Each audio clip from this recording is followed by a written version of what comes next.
Imagine stepping into the Roman Republic, a world of togas, temples, and tangled family alliances. Today, we're diving into the fascinating world of Roman courtship and marriage, where love often took a backseat to power, politics, and family honor. Buckle up, because this is no fairy tale romance.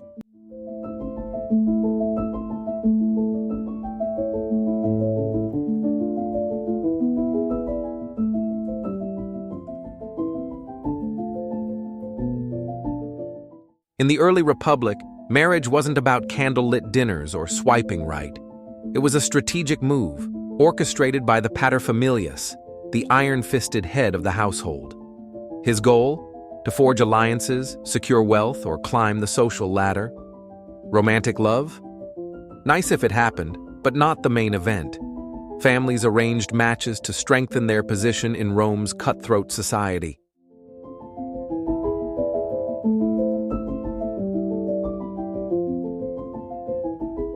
First came the betrothal, or sponsalia, a legally binding deal sealed with promises and gifts.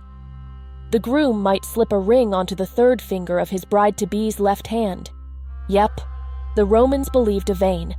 The vena amoris ran straight to the heart. Sweet, right? But this was less about romance and more about locking in the deal. When it came to marriage, Romans had options. The fanciest was confarreatio, a patrician-exclusive ritual presided over by the Pontifex Maximus and Flamen Dialis. Picture a solemn ceremony where the couple shared a spelt cake, panis farus, as a sacred bond. Less formal options included coemptio, a symbolic purchase of the bride, or usus, where a couple lived together for a year to seal the deal.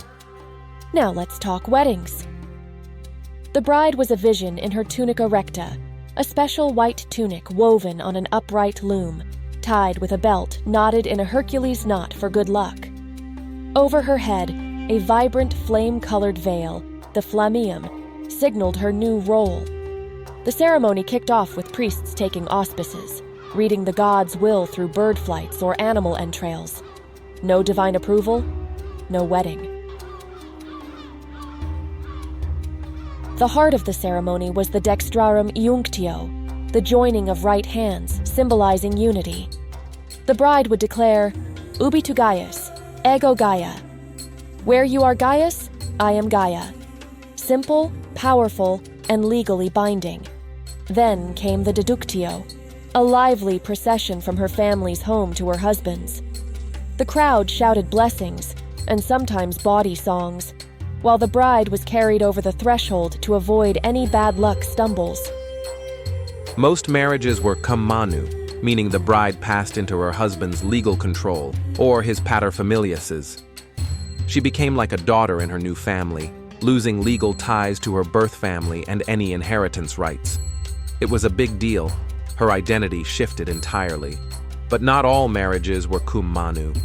By the late Republic, sine manu marriages became more common, letting women retain ties to their birth families, reflecting shifting social norms. Age was another shocker. Girls could legally marry at 12, boys at 14, but aristocratic girls often wed in their early teens, right after puberty. Men? They usually waited until their 20s or 30s, when they'd built a career or military clout.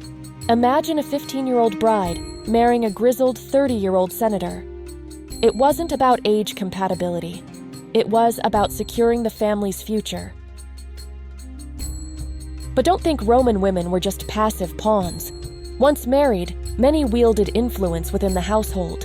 They managed slaves, raised children, and sometimes even shaped political alliances behind the scenes. By the late Republic, women in sine manu marriages could inherit and control property, giving them surprising autonomy for the time. So, that's the story of love and marriage in the Roman Republic. Not exactly a rom-com, but a fascinating dance of duty, ritual, and strategy. It reminds us how much marriage has evolved, yet how some traditions, like the ring or the vow, echo through time. What do you think? Would you thrive in a Roman marriage? Drop your thoughts in the comments, And don't forget to like and subscribe for more portals through history.